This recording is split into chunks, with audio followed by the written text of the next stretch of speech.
Ešte na začiatok by som vám rád povedal, že v podstate tým, že sme začali, tým, že sú tie cviká trošku mimo synchrón, no, nie sú zosynchronizované s prednáškami, tým, že v pondelková skupina má cvika pred prednáškou, vy máte po prednáške a v podstate nemôžeme tú pondelkovú skupinu v podstate učiť to, čo bude potom na prednáške a pán profesor chcel, aby tieto skupiny boli v podstate na jednej úrovni, tak vy ste v podstate mimo trošku toho behu, že budem vás teraz v podstate cvičiť to, čo sa preberalo na prednáške minulý týždeň. Takže aby ste neboli potom zmetení, že na prednáške sa už niečo iné riešilo a teraz budeme riešiť my niečo iné. Takže ideme trošku pozadu. Pokúsim sa to trošku zosúladiť budúci týždeň. Skúsim s pondelovkovou skupinou toho viac prebrať za tú hodinu a pol. Budem nahrávať okrem týchto cvičení, budem nahrávať aj tie ďalšie. Takže budete si môcť potom pozrieť aj dnešnú, aj pondelkovú nahrávku a uvidíme, že či sa nám to podarí nejako skonsolidovať. Budem sa snažiť, hoci tá situácia je taká, aká je, trošku lepšie by sa prezentovalo naživo, hlavne také veci, ktoré by sa dobre kreslili na tabulu, tak skúsim ešte nejaké riešenie, napríklad, že by som obrazovku iPadu nahrával. Uvidím, ešte nad tým porozmýšľam. Pre začiatok by som ešte rád si s vami zopakoval v podstate aj minulé cvičenie, aj trošku vaše stredoškolské vedomosti. Tak ešte raz teda zopakujeme v podstate nejaké elektrotechnické pojmy.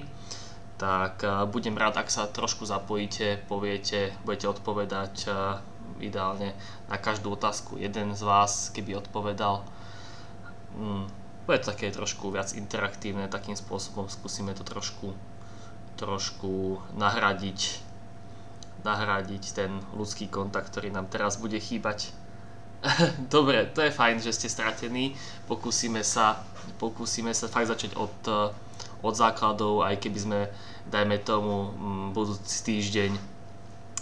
Ak chcete, tak by sme to mohli spraviť aj tak, že by ste mi, dajme tomu, budúci týždeň spísali otázky, spísali veci, ktoré vám nie sú jasné. Aj teraz ich kľudne si píšte. Za túto hodinu a pol asi nestihneme všetky otázky prebrať. Je pravda, že je to aj pre mňa prvý semester, čo tento predmet cvičím, takže tiež trošku tápam v tom, čo žiaci, respektíve študenti vedia, čo nevedia, čo si sem priniesli zo strednej a tak. Takže ak máte nejaké otázky, prípadne pripomienky, píšte mi ich do mailu. Ja sa na ne cez víkend pozriem, aj teraz kľudne počas predmetu si ich zapisujte. Aj potom počas prednášky s profesorom Turčaným si otázky prosím vás píšte a pošlite mi ich do mailu a ja sa potom vždy na to ďalšie cvičenie pripravím, aby som vám zodpovedal. Dajme tomu, že prvú pol hodinu môžeme riešiť vaše otázky, respektíve aby sme vám trošku pomohli to dobehnúť, lebo problém je tohto prvého ročníku problém tohto prvého ročníku je, že niektorí z vás máte nejaké elektrotechnické základy, niektorí z vás nie, niektorí z vás fyziku dobrali pár rokov pred maturou, takže musíme to trošku skonsolidovať, aby ste potom na ďalších predmetoch už boli v podstate na tej istej štartovacej čiare, takže hovorím, skúsime teraz pomaly všetko si zopakovať. Ak budete mať nejaké otázky k tomuto cvičeniu alebo k prednáške, tak vás poprosím, napíšte mi ich do mailu, ja zozbieram od vás túto spätnú väzbu a pripravím sa na ďalšiu prezentáciu, na ďalšie cvičenie, tak aby sme prešli aj to, čo vám nie je jasné. Dobre? Tak, v rámci teda opakovania, tak sa vás teda spýtam pár takých otázočiek a začneme asi tou najjednoduchšou, čo je elektrický prúd. Tak, kto chce si to rýchlo odbiť, aby potom už nemusel nič hovoriť. povedzte mi niekto, čo je elektrický prúd, v čom a v akých jednotkách sa meria a tak.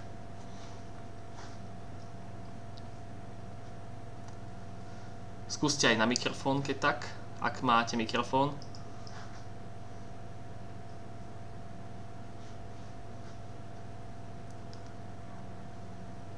No, nemáme tu znielku Chcete byť milionárom, smola, ale váš kolega Maxim má pravdu, meria sa v ampéroch. A čo to teda je, ten elektrický prúd?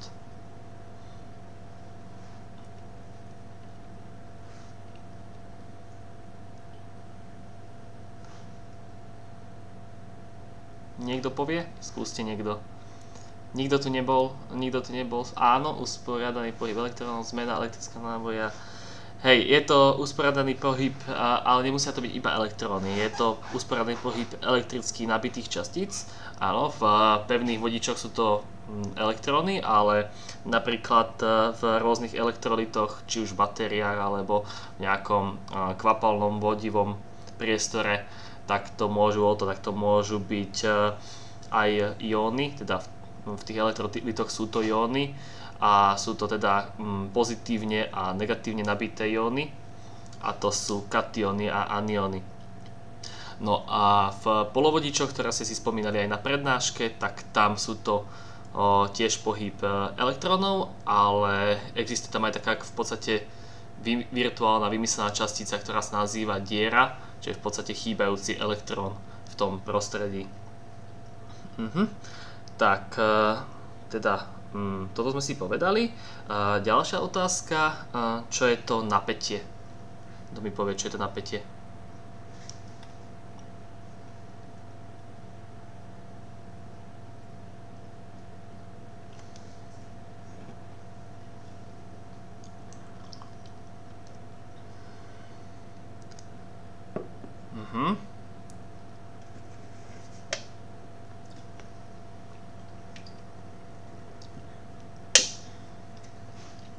Áno. Áno, je to fyzikálna veličina, je to tiež rozdiel elektrického potenciálu, je to v podstate energia, ktorá je potrebná na prenesenie elektrického, výborne, jednotka je volt. Je to energia potrebná na prenesenie elektrického náboja medzi dvoma bodmi v elektrickom poli. A sa mi ľúbi, že tak trošku crowdsourcujete, lebo inokedy väčšinou študenti odpovedajú, jeden povie všetko. A tuto vidím, že sa 3-4 poskladajú na jednu dobrú odpoveď, takže je to fajn. Teamwork, presne tak. Dobre, takže aby sme to zhrnuli, je to rozdiel elektrického potenciálu, respektíve energia potrebná na prenesenie určitého elektrického náboja medzi dvoma bodmi v danom elektrickom poli. A meráme to vo voltoch. Hej. No. S elektrickým prúdom aj elektrickým napätím veľmi úzko súvisí tretia veličina a to je elektrický odpor. To som vám aj spomínal na predchádzajúcom cvičení, čo to je, tak skúste si spomenúť aj z mojich slov. Nemáte to tých pár rokov od fyziky, ale minulý týždeň som to spomínal.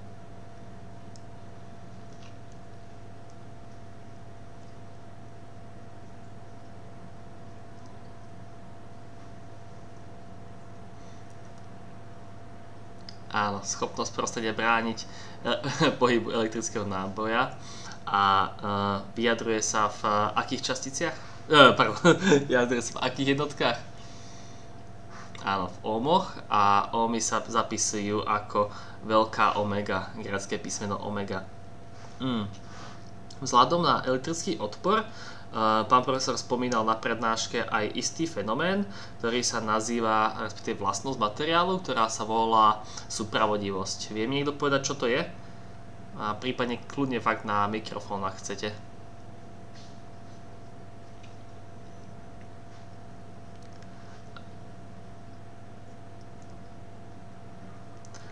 No, vo váku by ste mali problém s vedením elektrických častíc, pretože vo váku by tie elektrické častice asi neboli. Ale je to najmenší odpor, v podstate prakticky nulový odpor a je to jav, ktorý nastáva v určitých materiáloch pri teplotách blížiacich sa absolútnej nule. Vie mi niekto povedať, koľko je to? Nie, zlato nie je supravodivé, aspoň nie pri izbovej teplote.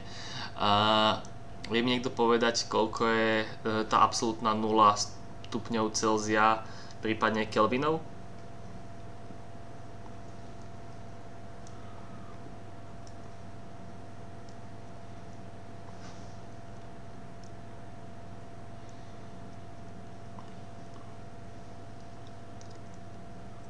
OK, absolútna 0 je teda 0 Kelvinov a na stupne Celzia to vychádza približne minus 273,15 stupňov Celzia. A takúto ale teplotu za bežných okolností nedocielime, aj keď paradoxne najnižšia teplota vo vesmíre, o ktorej vieme, že sa podarilo docieliť, není v otvorenom vesmíre, lebo otvorený vesmír má teplotu zo pár kelvinov, ale podarilo sa ju docieliť v laboratóriách na Zemi a tam sa to v podstate blíži fakt tej absolútnej nule. Ale to nie je praktické snažiť sa ju na nejakých väčších plochách snažiť docieliť. Každopádne supravodivosť je veľmi zaujímavý fenomén, ktorý má potenciálne veľa využití. Problém však je, že uchladiť niečo na tú teplotu není jednoduché. Väčšinou sa používa supravodivosť v špecializovaných aplikáciách, napríklad ak niekto z vás niekedy bol v nemocnici na MRI skene, na magnetickej rezonancii, tak na to, aby sa tá magnetická rezonancia mohla používať, aby sme mohli dosahovať také vysoké úrovne magnetizmu, tak magnetického pola, tak sa používajú v podstate veľmi schladené supravodiče. Samozrejme v našich podmienkach, respektíve v našich aplikáciách so supravodičmi nebudeme pracovať. Budeme pracovať s vodičmi a s rôznymi elektrickými súčiastkami. Medzi takéto elektrické súčiastky patria aj tzv. Rezistory, ktoré sa používajú na znižovanie napätia v obvode podľa rovnice a tú rovnicu si skúste spomenúť. Spomínal som, že odpor je veľmi úzko spätý s prúdom a s napätím, takže áno, Ohmov zákon sa to nazýva. A ako tá rovnica vyzerá? Áno, R sa rovná U lomeno I, čo znamená odpor sa rovná a napätie lomeno prúd. Takže tak. Dobre, a rezistory teda poznáme viacero typov, respektíve poznáme pevné rezistory, ktoré majú istý daný odpor, ktorý sa nedá používateľsky meniť, a potom poznáme rezistory, kde sa dá meniť ten odpor. Tak tieto súčiastky ako voláme, tieto dve?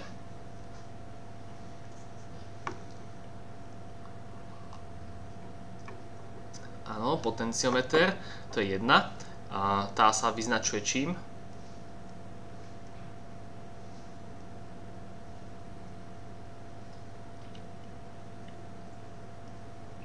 Áno, vieme jej nastaviť odpor a v podstate sa montuje tam, kde chceme, aby užívateľ vedel nastaviť odpor. To znamená napríklad pri lampách, kde sa dá stlmovať alebo zosvetľovať svetlo, tak tam tá páčka, respektíve kolík, väčšinou plní funkciu potenciometra, a trimmer je potenciometer, ktorý ale slúži respektíve je to tiež upraviteľný rezistor, ktorý slúži na doľaďovanie, respektíve na jemné úpravy, ktoré sa nerobia príliš často.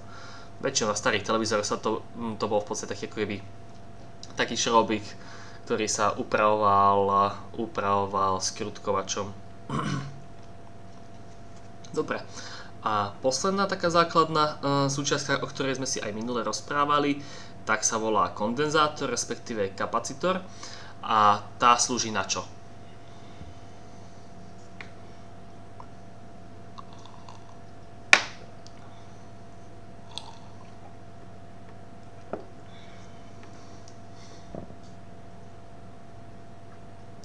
Áno, akumulovanie elektrického náboja.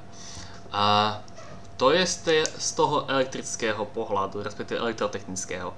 Ale čo sa týka informatiky, tak na čo vám môže slúžiť akumulovanie elektrického náboja? Skúste niekto porozmýšľať.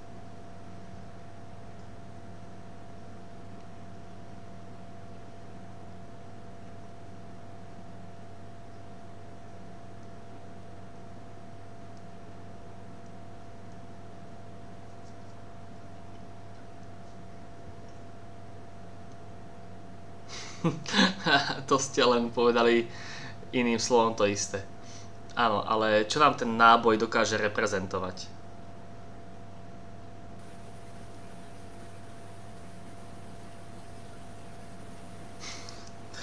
Hej, aj to, no, tok energie nie, to je v podstate už uskladená tá energia.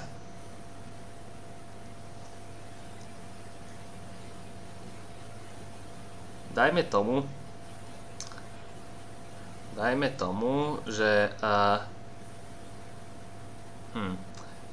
že máte nejaký spôsob reprezentácie informácií, ktoré môžete znázorniť tým, že je ten kapacitor, ten kondenzátor plný alebo prázdny. Existuje niečo také?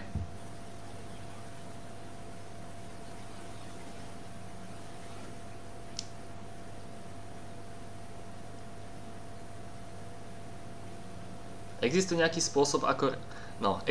spôsob, ako reprezentovať informácie formou dvoch stavov? Už dúfam, že sa niekde rozsvecuje žiarovka.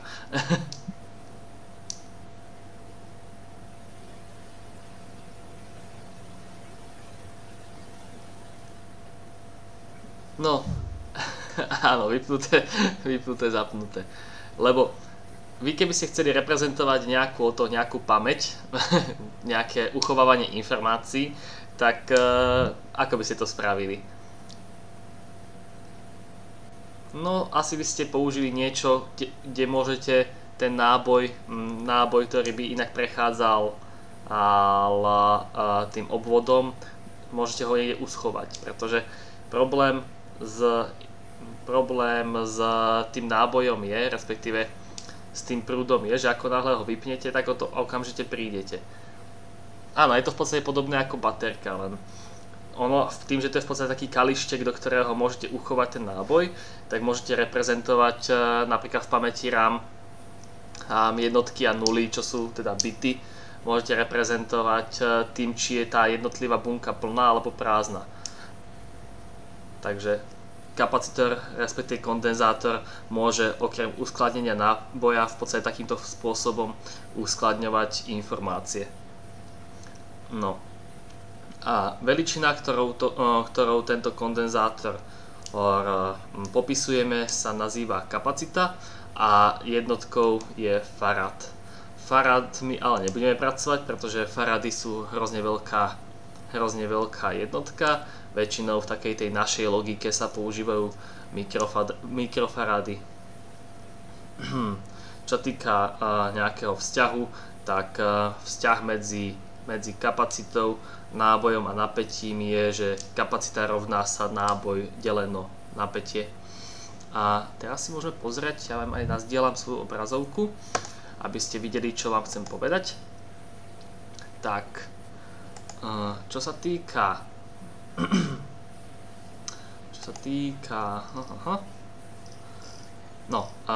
neviem, či ste si už pozerali, ale mali ste si to pozrieť, tak na stránke edu, respektíve v kurze tohto predmetu máte materiály študijné, máte tu aj tú tabuľku, čo som na poslednej hodine spomínal, že ja si ju nepamätám, ale vy by ste, ani vy ju nemusíte pamätať, lebo môžete si ju vyhľadať, ale keď budete riešiť obvody, tak to budete potrebovať, vedieť určiť rezistory, tak tu máte veľa cenných informácií, ktoré by ste sa mali aj pred skúškou naučiť. No, ale čo je podstatné teraz, tak v podstate ako teda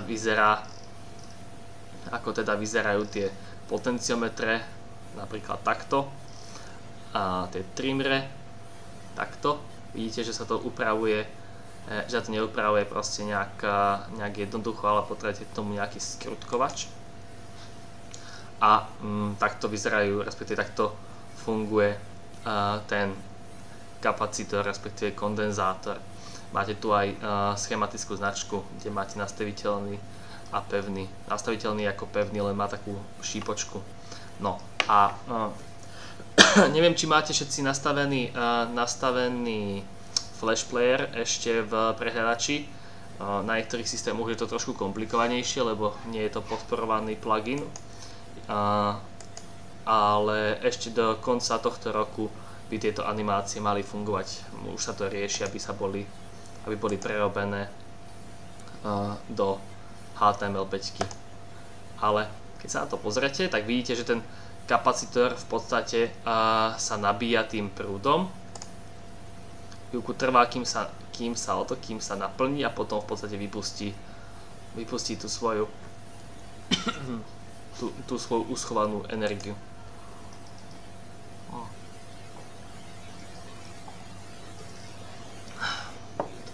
Inak niekto z vás má asi zapnutý mikrofón, Martin Bátor, alebo počujeme šušťanie. No, ďakujem.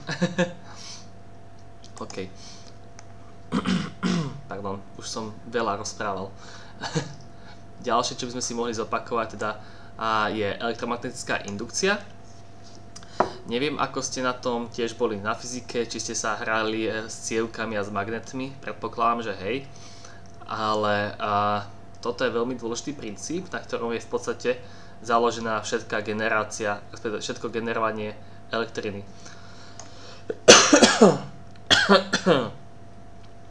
A v podstate indukujete prúd tým, keď pohybujete elektromagnetickým polom v okolí cievky. A tento princíp sa používa doslova vo všetkých elektrárniach okrem fotovoltaickej. Fotovoltaická využíva trošku iný princíp, ale dajme tomu, či už veterná, alebo tepelná, alebo prekvapivo, možno pre niektorých aj jadrová elektrina funguje na tomto istom princípe, že máte nejaký magnet, ktorý či už vo forme turbíny, tak indukuje prúd v cievke. Pardon.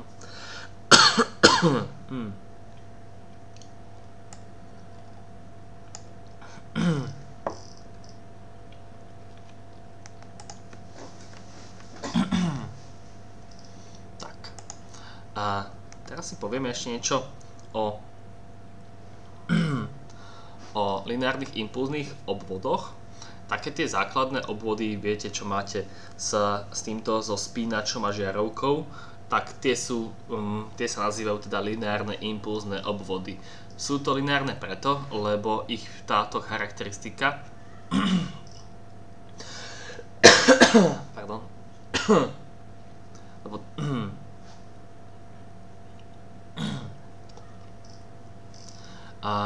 je lineárna. Čo to znamená, je, že v podstate ten nábeh aj dobeh majú takýto v podstate okamžitý vplyv a vidíte teda,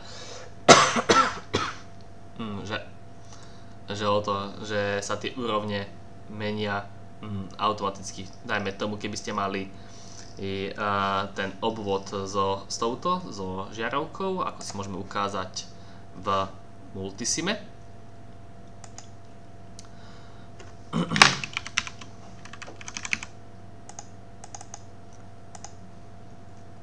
Dáme si veľmi jednoduchý obvod so žiarovkou, len potrebujeme aj rezistor, lebo inak simulácia zlyhá.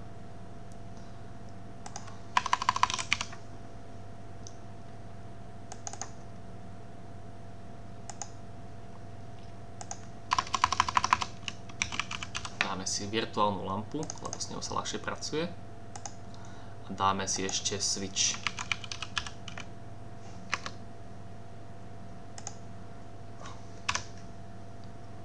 Inak vidíte na ten multisim, nie je tam nejaká veľká kompresia, prípadne nejaký iný problém? Je všetko viditeľné?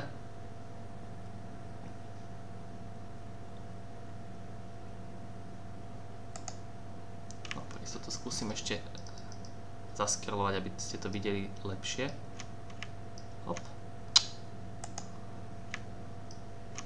Tak.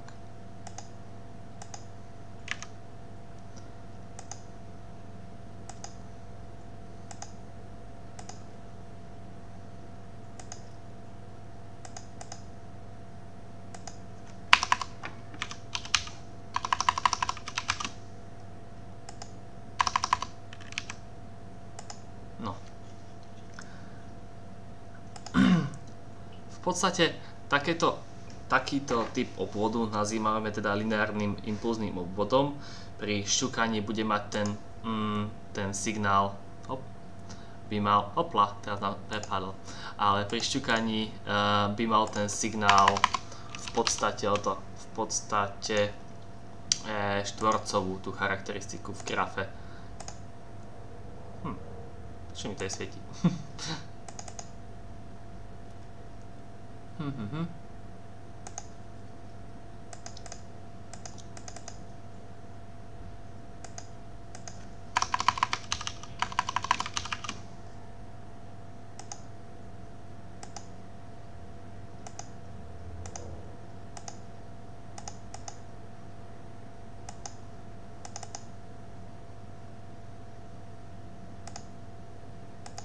Skúsime to bez registra, ale...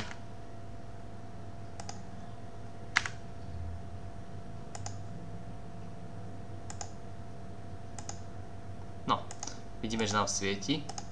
A v podstate nám svieti okamžite potom, ako spustíme ten obvod.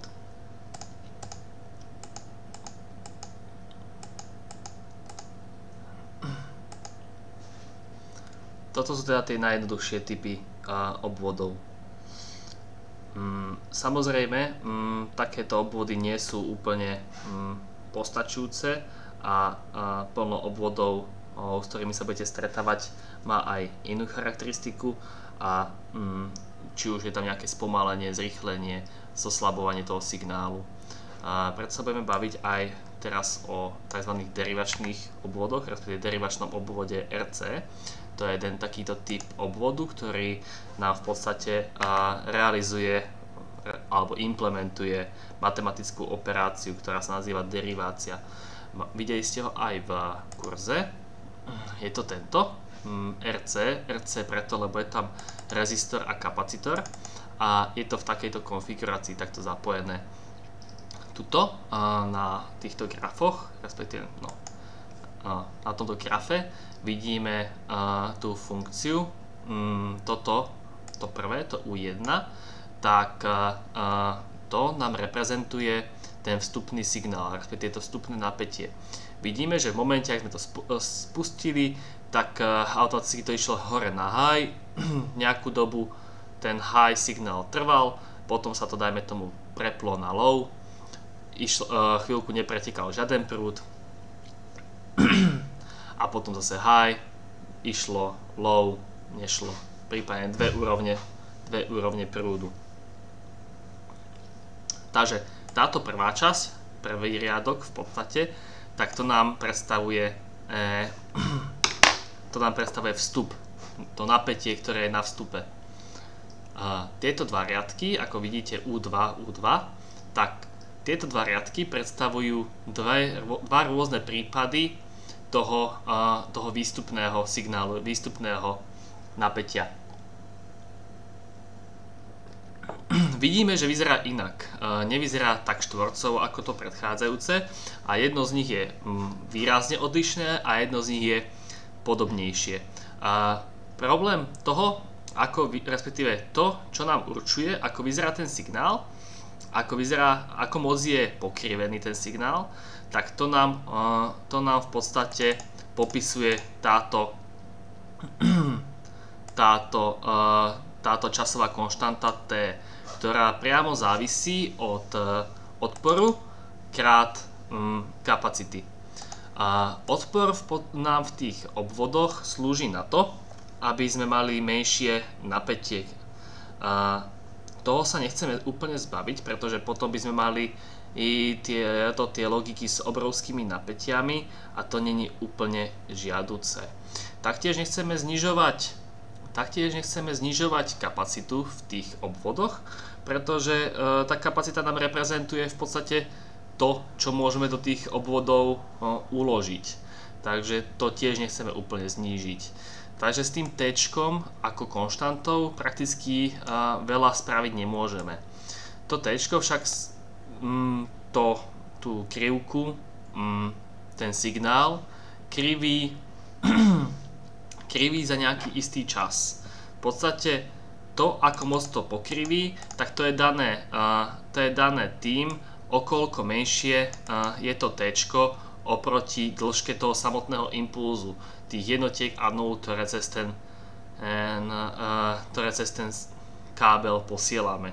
Takže pokiaľ by sme mali pokiaľ by sme mali tie signály, ktoré do toho púšťame, respektíve pokiaľ by sme tie signály púšťali za kratšiu dobu, takže každé to spustenie, vypnutie by trvalo kratšie, tak potom by ten vplyv toho tau, toho malého tečka, toho tau, by to mal byť tau, ale tuto je to napísané ako malé t, na obrázku je to správne, je to grécke písmeno tau.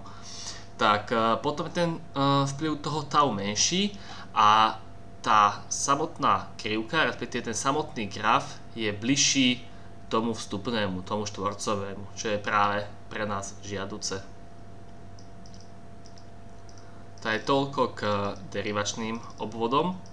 Stačí si z toho v podstate zapamätať to, že chceme, aby na výstupe bol ten signál čo najpodobnejší tomu na vstupe, respektíve aby mal tú charakteristiku čo najpodobnejšiu, nech není úplne skreslený. A môžeme to teda docieliť tým, že čas jednotlivého signálu, to je to T, tak respektíve jednotlivých impulzov, tak musí byť čo najkratší, respektíve aby bol čo najbližší hodnote tau. Tá hodnota tau sa teda získava tým, že vynásobíte celkový odpor a celkovú kapacitu toho obvodu. Čo sa týka integračného obvodu RC, tak ten si môžeme aj celkom pekne nasimulovať. Tam ten integračný obvod RC sa správa tak, že nám v podstate spomaluje aj nábeh, aj dobeh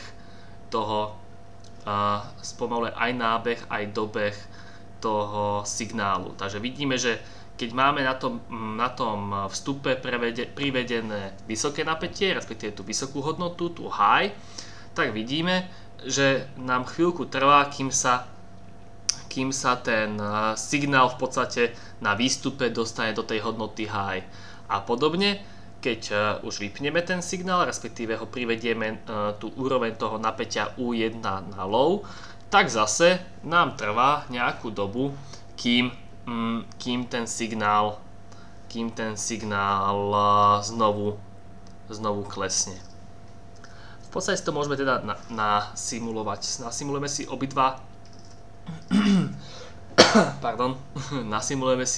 obidva obvody v tom multisime.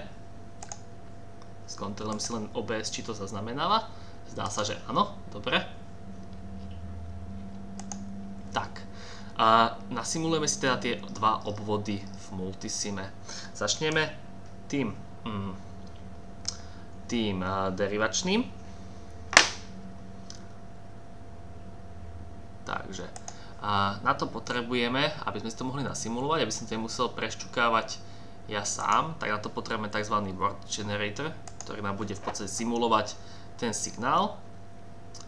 A potrebujeme na to osciloskopy, aby sme si tie signály mohli v podstate sledovať.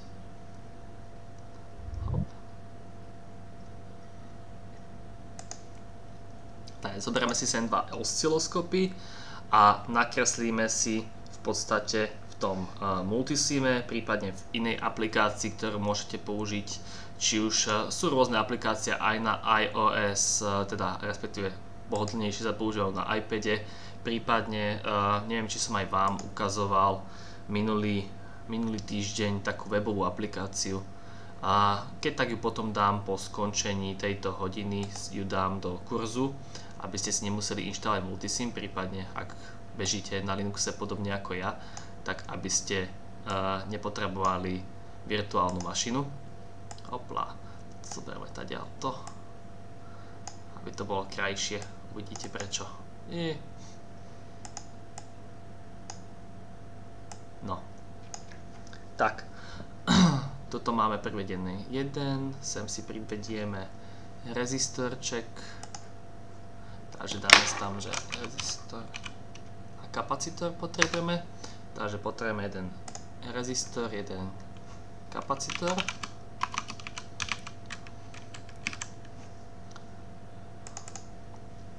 Zoberieme si teda jeden kapacitor a jeden rezistor a keďže ideme najskôr spraviť ten derivačný, tak si zoberieme to si ho zapojíme, tak ako by malo byť v derivačnom. Potočíme si ten rezistor, no a spojíme si toto sem, toto prepojíme sem, takto.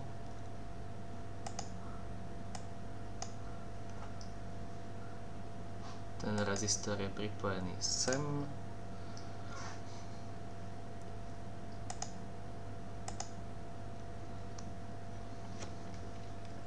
Hop. A ešte z toho znovu do osciloskopu to pôjde sem a odtiaľ hop. A tiež z tohto. Tak. Tak, aby to bolo viditeľné. Ale si musíme ešte nastaviť, čo nám v podstate ten word generator bude generovať. Takže dáme si tam najskôr na vstup na vstup toho obvodu dáme najskôr a po 8 jednotiek.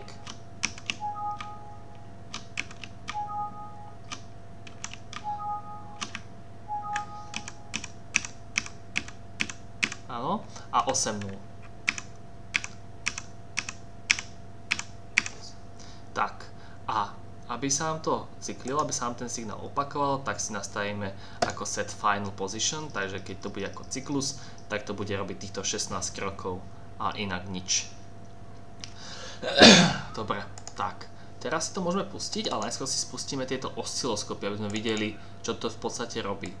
Takže máme tu osciloskop, nastavíme si tam 5 milisekúnd a 2 V, 5 milisekúnd a 2 V.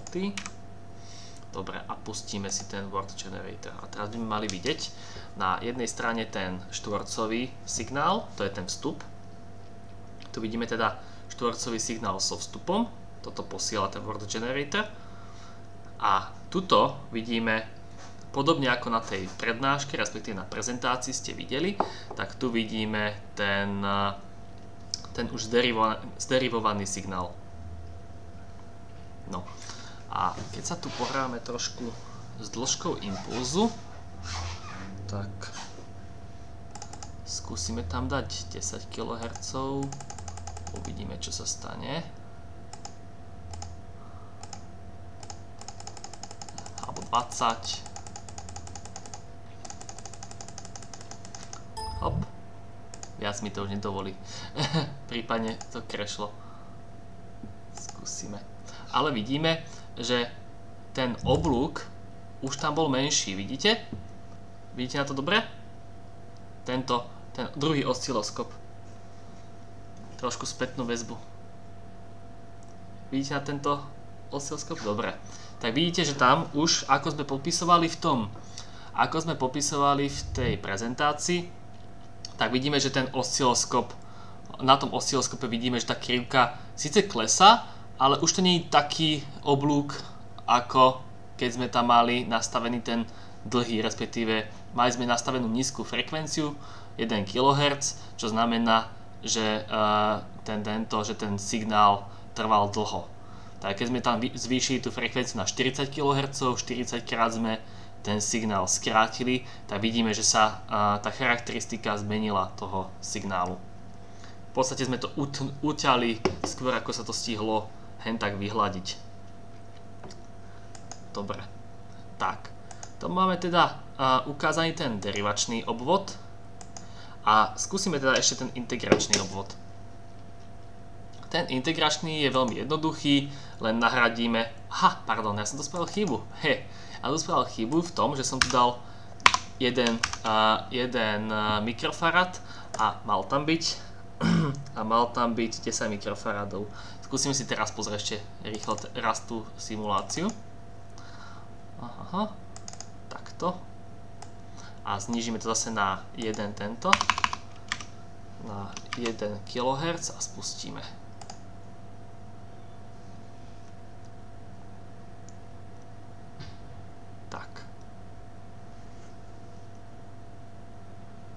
Takže vidíme, že takto to klesá, keď tam zvýšime tie kiloherce, teraz znížime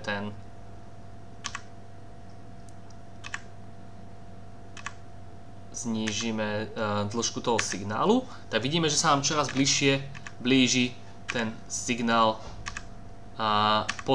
podobe toho prvého.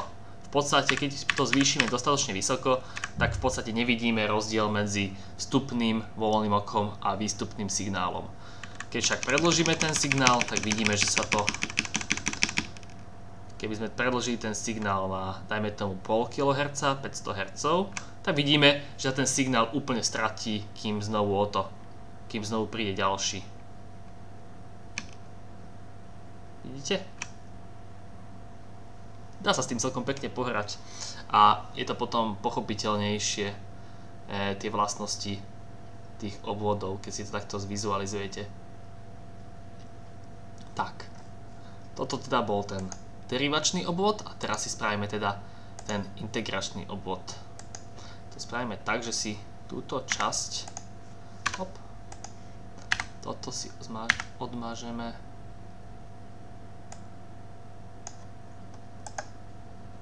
Aha, mám zapnutú ešte stále tú simuláciu, preto mi to nešlo zmazať. Tak, to si odmažeme, to si odmažeme, to si odmažeme, to si odmažeme. Takto. A vymeníme si tieto dve súčiastky.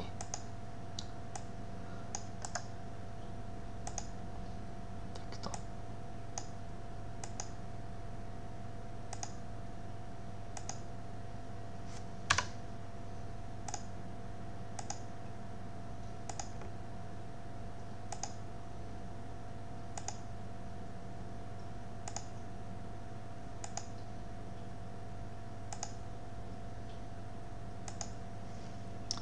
Teraz máme teda ten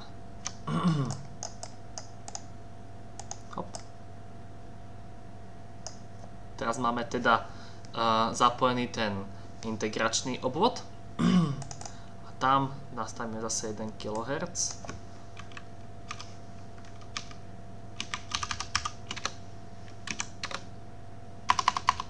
Nastavíme teda 1 kHz. Znovu si zobrazíme osciloskopy a spustíme si od začiatku tú simuláciu. No a teraz vidíme, že nám to v podstate spôsobilo to, jak sme si spomínali na prednáške, respektíve v tých materiáloch, ako je spomenuté, že ten signál sa spomalil, že ten nábeh aj dobeh je pomalší a uvidíme, čo sa stane, keď znížime frekvenciu, teda zvýšime dĺžku signálu. Dúfam, že si všetci pamätáte, respektíve, že ste sa všetci učili, aký je vzťah medzi frekvenciou a časom. Viete, aký je vzťah medzi frekvenciou a časom? Aha, dobre. Tak toto je celkom podstatná vedomosť, ktorú sme si nezopakovali, ale tak teraz na to tá príležitosť. 1 Hz je jednotka frekvencie a 1 Hz znamená, že nejaká udalosť, nejaký opakovaný jav sa stane raz za sekundu. Keď máte niečo, čo sa stane, keď máte niečo s frekvenciou 50 Hz, napríklad elektrický prúd stredavý elektrický prúd na Slovensku, tak to znamená, že sa vymení, respektíve sa prebehne ten proces 50 krát za sekundu. Keď máte 60 Hz monitor, tak znamená, že na ňom môžete zobraziť 60 fps, 60 snímkov za sekundu. Chápete? Takže keď znižujeme herce, tak zvyšujeme dĺžku toho signálu, ako dlho trvá, kým ten signál prebehne. Tak keď sem napríklad dáme 500 Hz, tak to znamená, že to prebehne 500 krát za sekundu. Keď tam dáme 100 Hz, uvidíme, či to dovolí. Tak teraz vidíme ten dobeh, že je tam že tam dlho trvá, kým to dobehne, ale stihne to dobehnúť. Keď tam však dajme tomu 2000 Hz, teda 2 kHz, tak si všimneme, že ten signál bude mať problém, ktorý je celkom, 2000 kHz, hopla, ešte raz cancel, vieme, kde sme spravili chybu, zabudol som zmeniť. Cancel, áno, chceme cancel, close. Tak, keď dáme 20 kHz, to mi ešte tuším povolilo predtým, tak uvidíme veľký problém v tom, že dobiehaš? Dobiehaš. Neukazuje sa, sekundičku.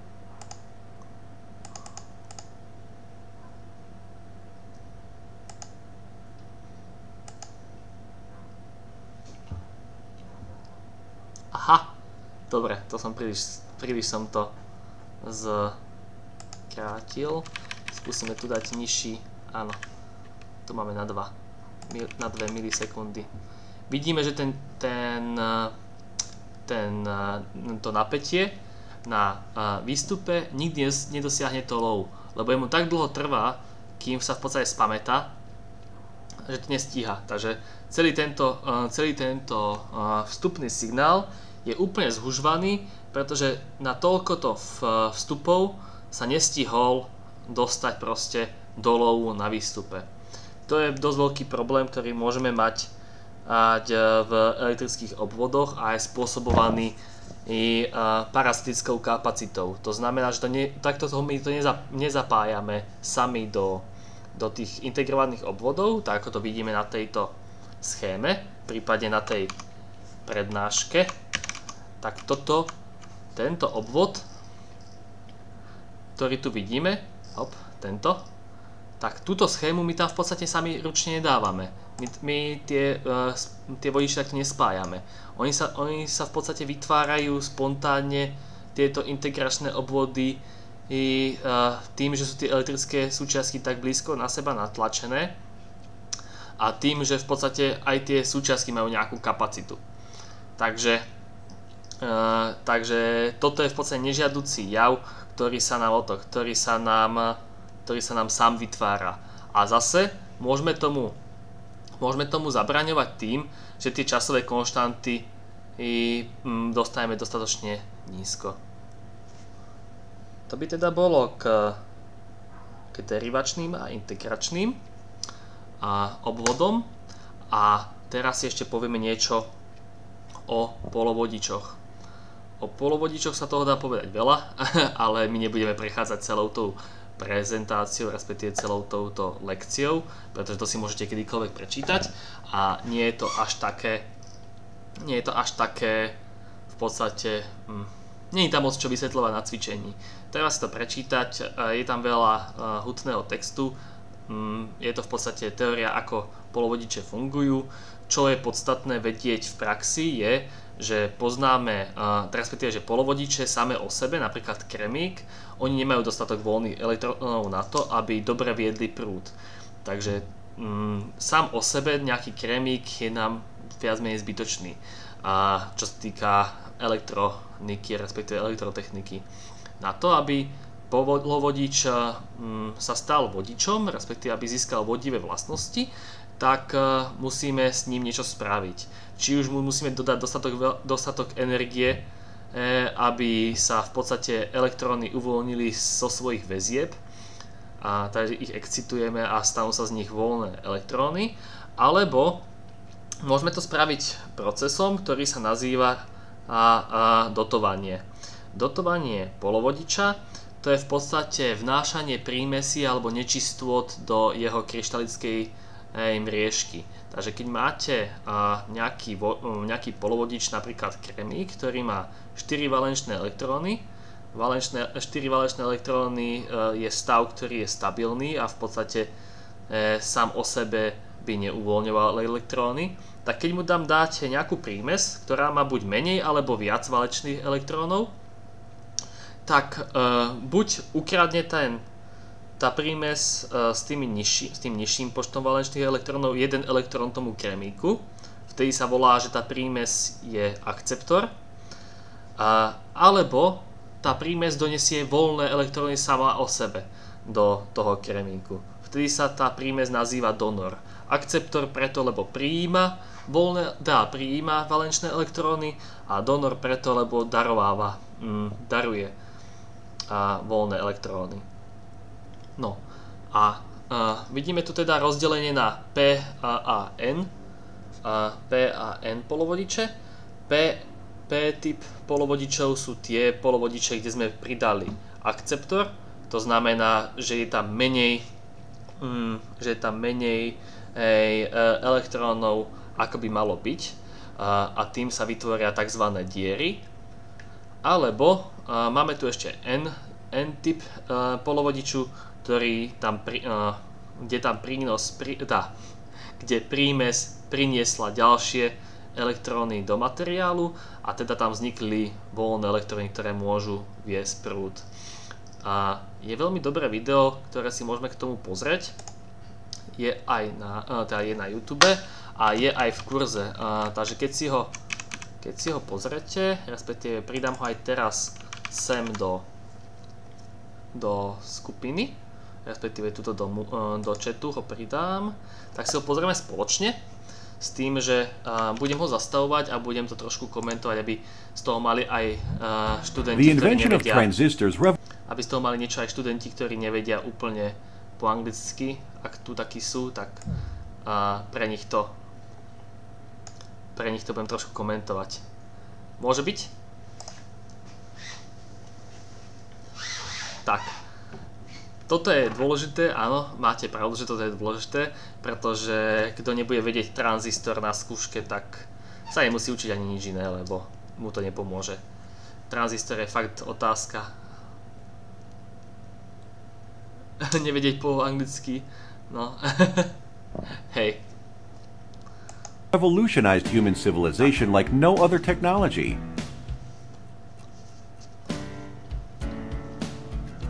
At the heart of a smartphone lies a processor,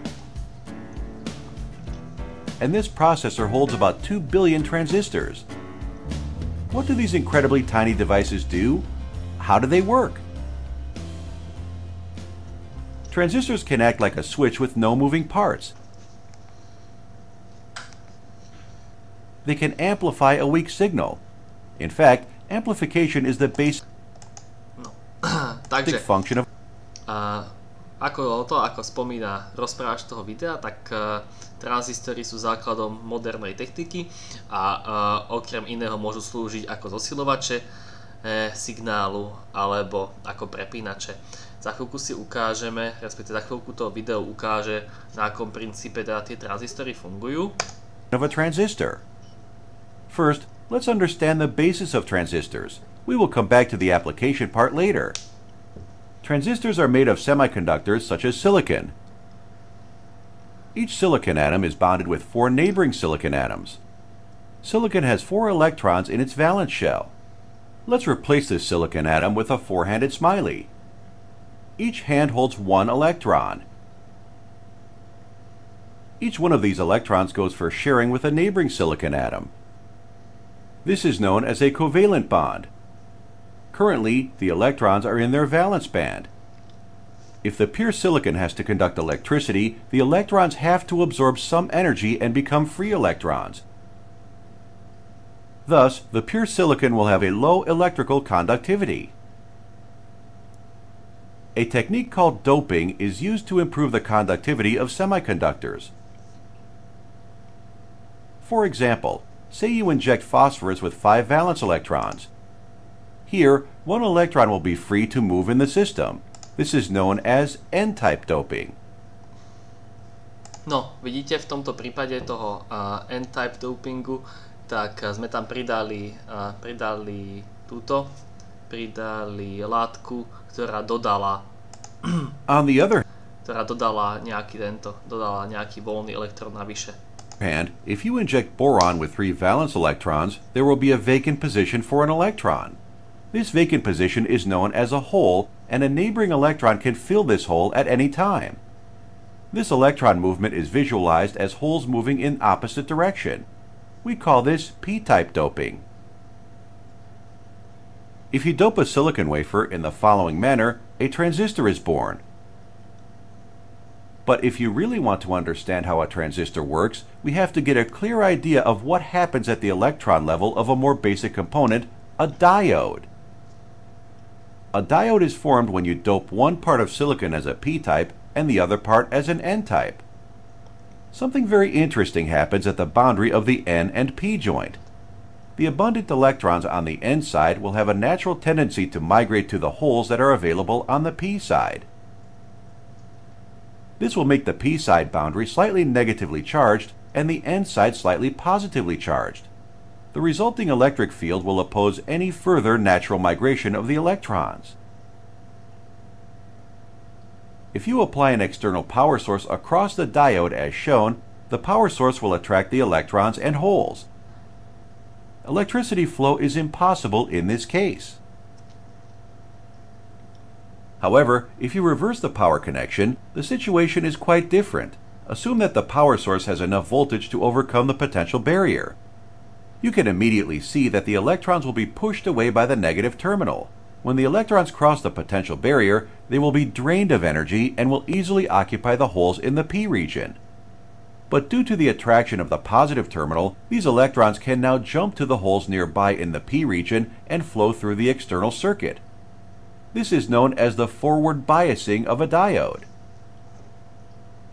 Just keep this simple principle of a diode in mind. You will understand the operation of a transistor very easily.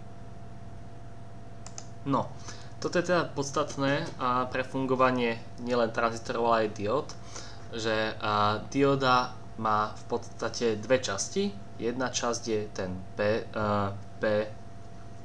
P-typ a druhá je ten N-typ toho polovodiča. Ten P-typ a N-typ, keď sa takto spoja, tak oni vytvoria v podstate bariéru, kde časť toho N-typu a P-typu sa vymení.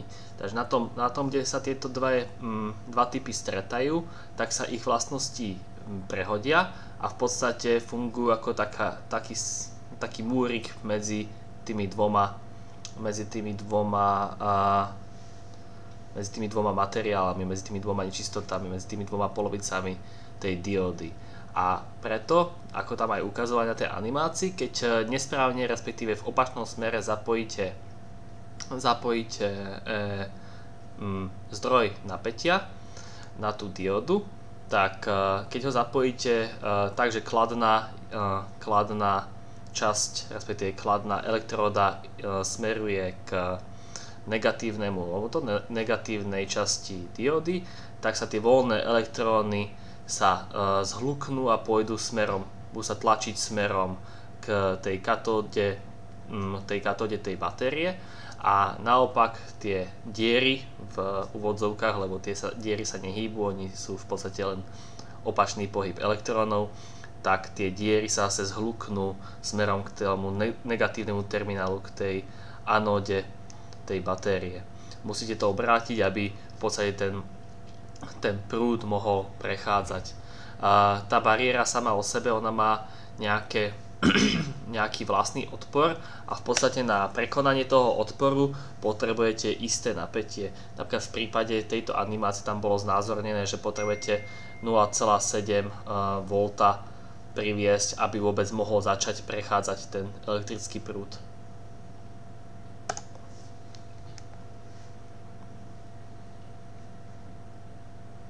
Now, back to the transistor. Note that the P layer is really thin and lightly doped. You can easily see that the transistor is essentially two diodes sandwiched back to back. So, whichever way you connect the power source, one diode will always be reverse biased and block the electricity flow. This means the transistor is in the off state.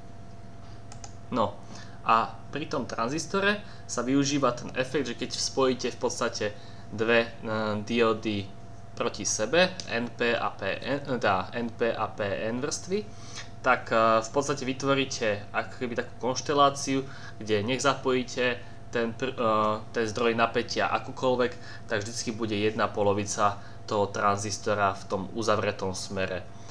To sa dá teda v podstate v takto zapojenej konfigurácii nemôže pretekať tým tranzistorom žiaden prúd. Now, let's connect the second power supply as shown. The power supply should have enough voltage to overcome the potential barrier. So, this is just a forward biased diode. Thus, a high number of electrons will be emitted from the N region. No, a keď si to takto priblížite, tak vidíte, že v podstate, keď to zapojíte nechce to vypnúť. Keď zapojíte ďalšie napätie, menšie napätie na ten tranzistor, na tú bázu, ako je aj znázornená na nákresoch, tak v podstate potiahnete akéby zoslabíte tú bariéru, ktorá je tam vytvorená tou P vrstvou medzi tými dvoma N vrstvami. Just like in a diode, a few electrons will combine with the holes and jump across the neighboring holes and flow to the base. But there are a lot more electrons that has crossed to the P side. What will these remaining electrons do? Think for a moment. The remaining electrons will get attracted by the positive terminal of the first power source and will flow straight as shown. Note that the P region is very narrow, which ensures that no remaining electrons flow to the positive terminal of the second power source. In short, a small base current is amplified to a high collector current. You can easily correlate the naming of the transistor terminal with the nature of electron flow. If you can increase the base current, the collector current will increase proportionally. This is a clear case of current amplification. The kind of transistor we have discussed is called a bipolar junction transistor. Let's replace this representative transistor with a realistic one. You can further improve the amplification by introducing one more transistor. The base of this transistor is connected with the emitter of the first transistor. If you introduce a weak fluctuating signal at the input, like what you would find in a microphone, you will get an amplified signal at the loudspeaker. The other interesting thing you can note about this basic circuit is that depending on the value of the applied voltage, the transistor can be either on or off. Here, the transistor acts as a switch. This property of the transistor opens the doors to the world of digital electronics and digital memory. Using two BJTs, you can build the basic dynamic memory element of computer, a flip-flop. To know more about it, please watch the video on the transistor as a switch. Please support us at patreon.com so that we can continue our free educational service. Thank you.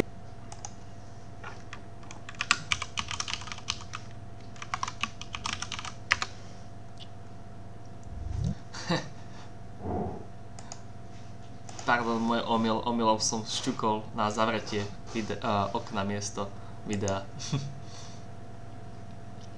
OK, tak môžeme pokračovať.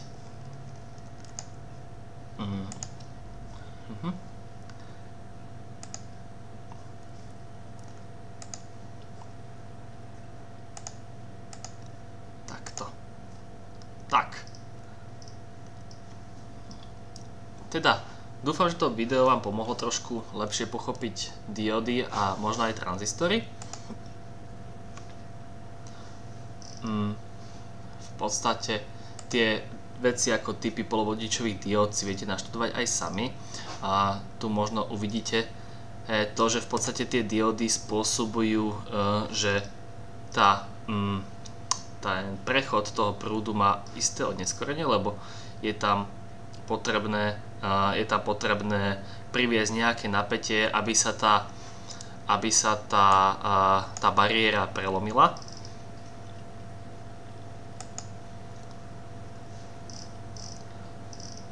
Tu máte rôzne charakteristiky tých polovodičových diód, ale čo je ešte podstatné, že môžeme si ukázať v podstate ako tie diódy vyzerajú v obvode. Môžeme si to ukázať na takom tom typickom príklade diód, ktoré poznáte z bežného života, a to teda z LED diód.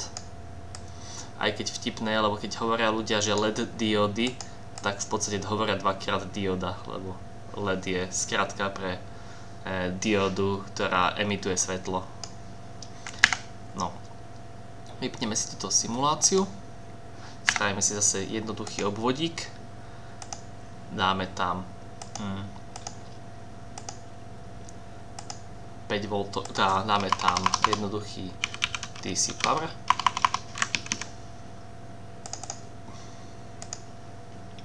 K tomu tam pridáme nejaký dip switch.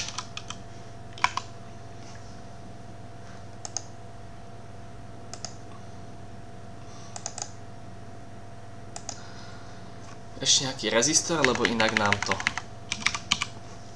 nepôjde. A nakoniec LED diodu. Dajme tomu modrú.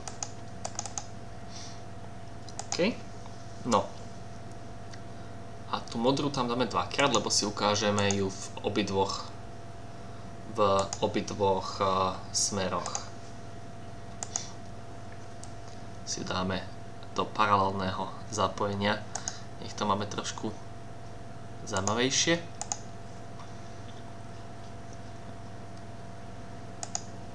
Hop, to som nechcel. A nie, dáme ju po jednej. Tak. Najskôr jednu, potom druhú. Lebo inak by som musel potom rátať ten odpor pre obidve. Tak. Dáme si ju teda najskôr v tomto prechodovom, znižíme si na 5 V, lebo tie diody sú spravidla určené pre 5 V stroje. No. A znížime toto na 150 ohmov.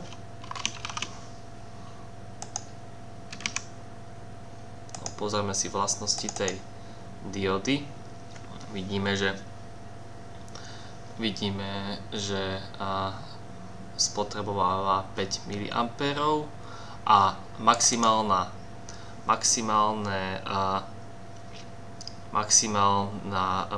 výkon je 0,25 W.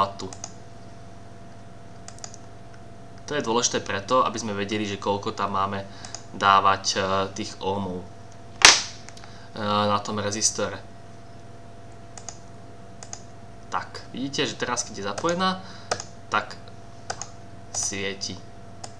No, svieti, ukazuje tie modré šípky, to znamená, že svieti. A keď znížime ten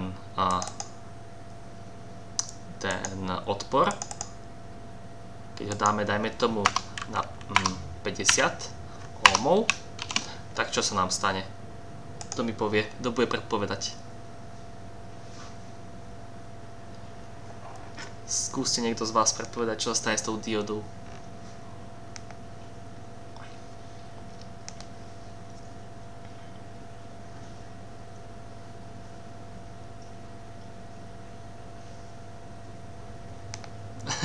niečo, čo sa má stať. No. Sme teraz bohužiaľ na informatike, nie na filozofii, takže...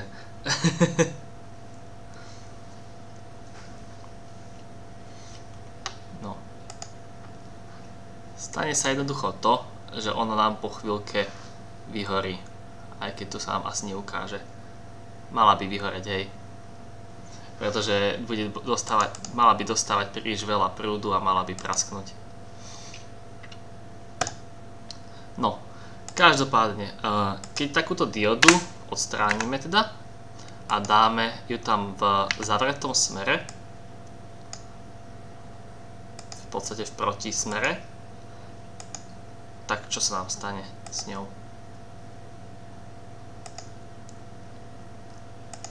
Nič, nesvieti.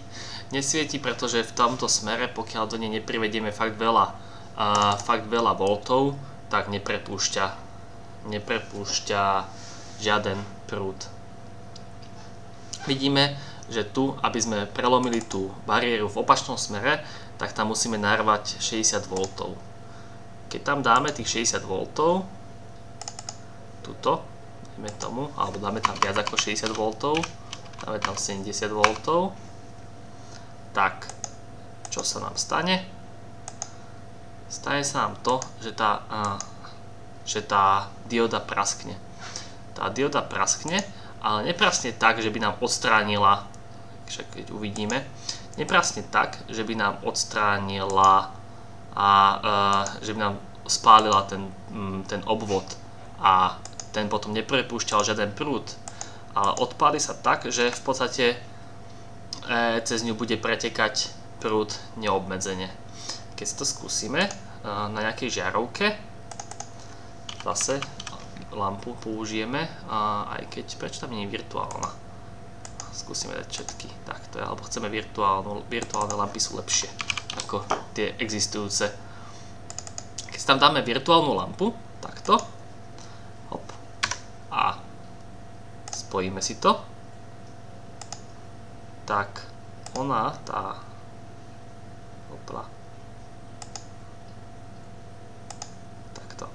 Tak keď si spustíme tú simuláciu a spustíme si tento obvod, tak ona vybuchne a tá žiarovka svieti.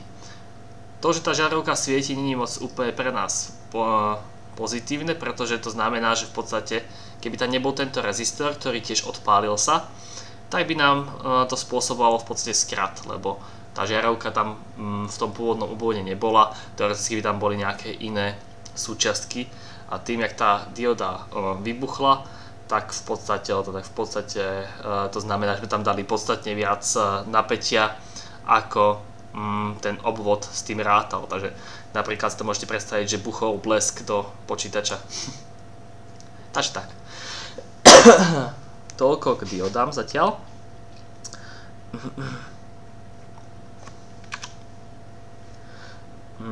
PN priechod sme si spomenuli a to, že diod máme viacero typov, tak to si aj prečítate.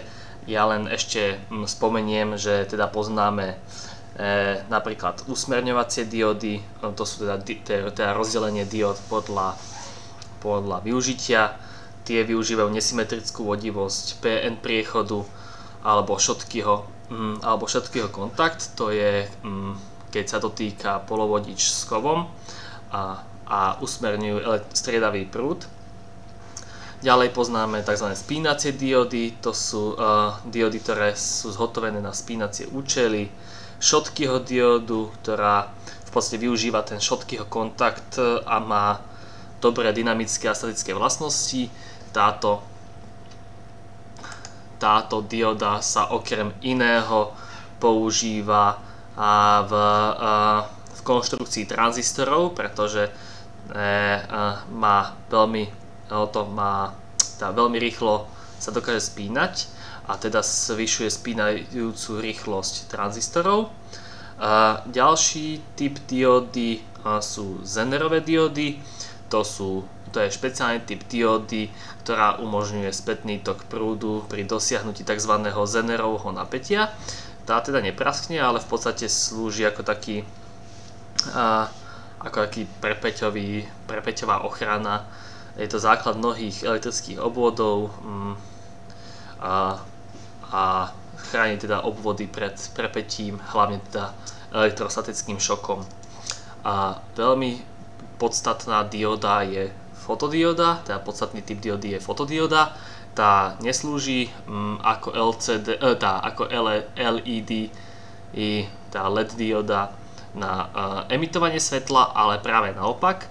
To je dióda, ktorá využíva vlastnosť svojho materiálu pohlcovať elektromagnetické žiarenie, teda v tomto prípade svetlo, a používa tú energiu z toho svetla na excitovanie svojich vnútorných elektrónov, ktoré potom sa v podstate vymania z tých svojich väzieb a vytvoria dvojicu elektrón a diera. Tieto fotodiódy sa rozdeľujú ďalej na dva typy.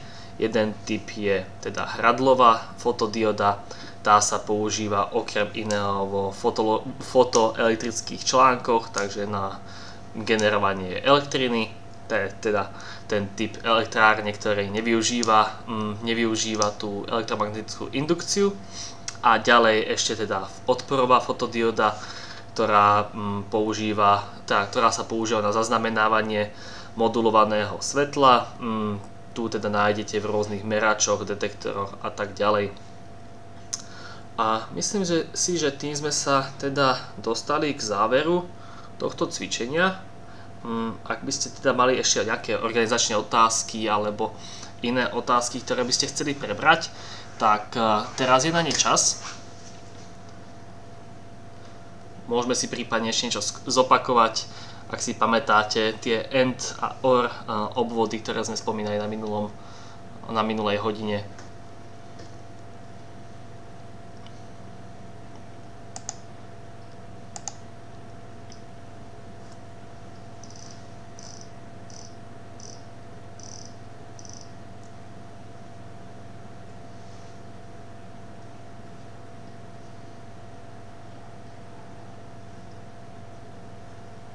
Nie? Žiadne otázky? Či chcete si zopakovať tie AND a OR obvody?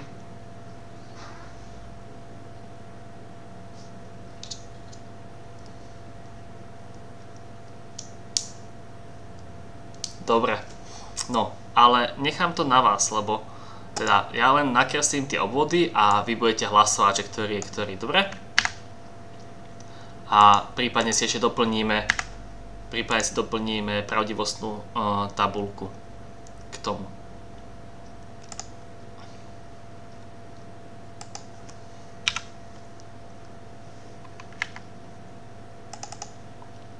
Dáme si teda sem DC, dáme si teda sem switche, nie v sources. No, dáme si teda dve lampy.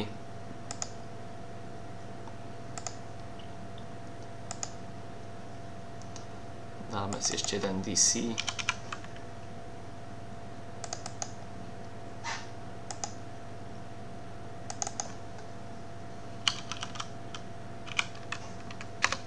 Dáme si po dva dip switche.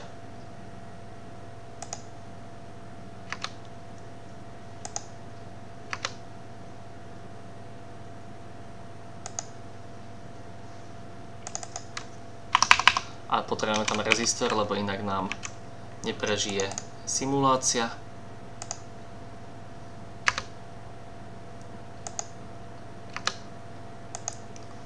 Tak. A už to len poprepájame.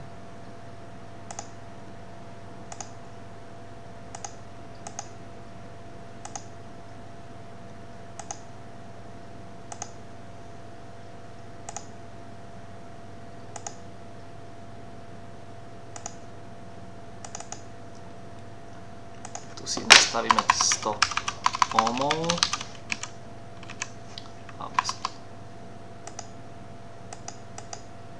No, 200 dáme, skúsime s 200-kou.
No, a ktorý je to?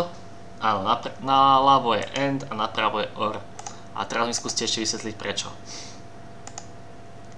A kľudne s mikrofónom, ak sa vám podarí. Ha, čo sa mu neľúbi.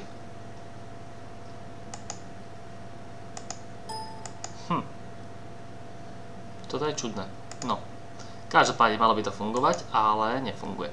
Skúsime ešte tento náľavo. Áno.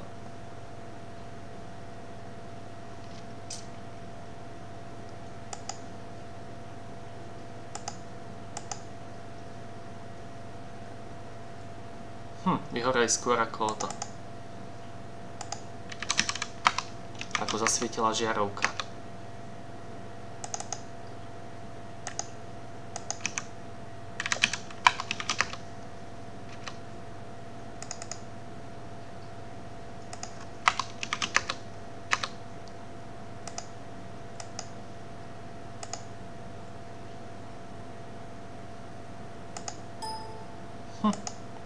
Z nejakého dôvodu nefunguje simulácia, ktorá ešte minule fungovala.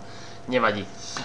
Každopádne áno, naľavo je AND, napravo je OR, to znamená, že ten prípad vľavo, na to, aby sme mali ten pozitívny výsledok, tú logickú jednotku na výstupe, v tomto prípade výstupy bola táto žiarovka, tak potrebujeme, aby obidve podmienky boli splnené, pretože keď je hociktorá z nich nesplnená, alebo obidve nesplnené, tak v takom prípade nám ten elektrický prúd prechádzať nebude a teda na výstupe budeme mať veľkú nulu. A naopak, napravo v tom OR obvode nám stačí, aby ktorákoľvek z podmienok bola splnená alebo obidve súčasne a potom by nám tá žiarovka mala svietiť. Vie mi niekto povedať, či existuje, a teda ak áno, tak či existuje taký obvod, ktorý funguje ako OR, ale dá nám na výsledku nulu, pokiaľ sú obidve splnené. Poznáte takú? Áno, XOR, Exclusive OR. To je tiež veľmi dôležitá operácia, ktorú budete v praxi častokrát počúvať. Takže, tak určite, hej. No, takže Exclusive OR je tiež veľmi dôležitá operácia a v podstate, keď dáme teda pravdivostnú tabuľku, tak si rýchlo doplníme tie základné tieto. Skúsime si rýchlo doplniť nejaké základné pravdivostné tabuľky a budete mi teda diktovať, dobre? Kľudne si môžete, jeden z vás môže dať mikrofón, dáme, že XY a funkcia nad XY, alebo dáme, že AND, tak. Toto si vysvietíme. Takto, aby ste to videli. Vidíte na to? Takže, keď máme na obidvoch nulu, tak máme nulu. Keď máme na jednom nulu, na druhom jednotku, tak máme nulu. Keď máme na tú jednotku a tú nulu, tak máme tiež nulu. A keď máme tú jednotku a tú jednotku, tak máme jednotku. To je teda tá implementácia toho ANDu. Ak by sme tam mali teda OR, tak v podstate stačí teda, aby jedna z podmienok bola splnená, takže tu máme jednotku, jednotku, takže ak prvá je nepravda, druhá je nepravda, tak aj výsledok je nepravda. Ak prvá je nepravda, druhá je pravda, výsledok je pravda, prvá pravda, druhá nepravda, výsledok je pravda. A samozrejme, keď sú dve podmienky splnené, tak výsledok je tiež pravda. Ako sme spomínali, pri tej operácii XOR, tak jediné, čo sa zmení, je výsledok, keď sú obidve jednotky, pretože je to exkluzívny, výhradný OR. Môže byť je platný iba keď iba jedna podmienka je splnená, takže keď máme 0 a 0 na vstupe, tak dostaneme 0. Keď máme 0 a jednotku na vstupe, tak dostaneme jednotku. Keď dostaneme jednotku a 0 na vstupe, tak zase máme jednotku, ale keď máme obidve jednotky na vstupe, tak máme 0. Lebo práve jedna podmienka má byť splnená. A skúste mi nadiktovať, ako bude vyzerať NAND.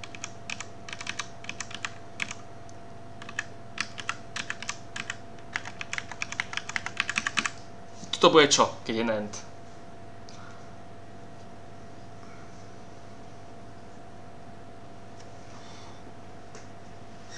Aký tam bude výsledok? Áno, a opačne, ANDu je tam čo? Dávajte čísla do chatu. Áno.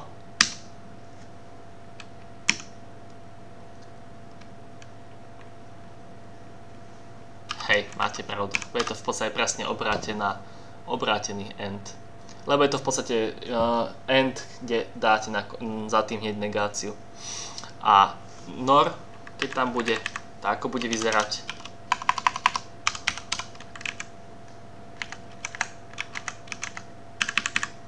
Diktujte.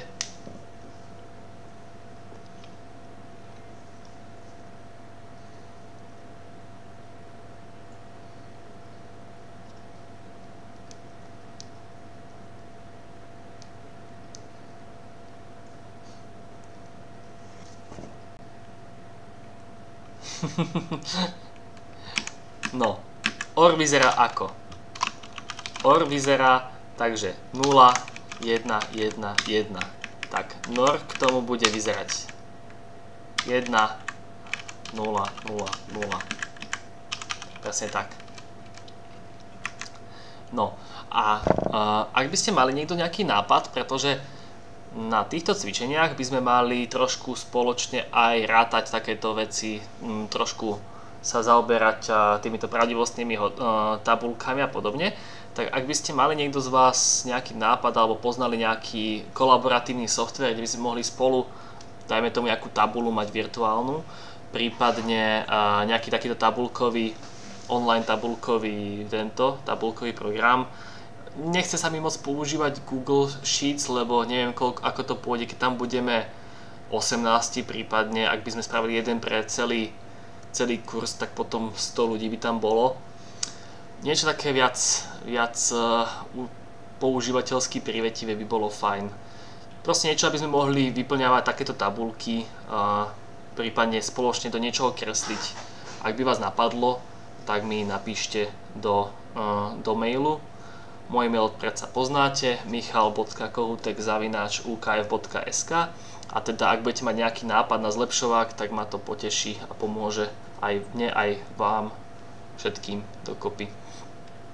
Pretože toto by ste mali si precvičiť, lebo pravdivostné tabulky a výroková logika sú dosť podstatná súčasť informatiky. OK. Tak, ak máte nejaké otázky, tak teraz máte na ne príležitosť ich položiť. Ak nie, tak sa s vami ďakujem, tak sa s vami lúčim a no, ešte ma čaká cesta domov, takže ja až neskôr. Ja ďakujem vám a za pozornosť a za trpezlivosť. Ďakujem, dovidenia.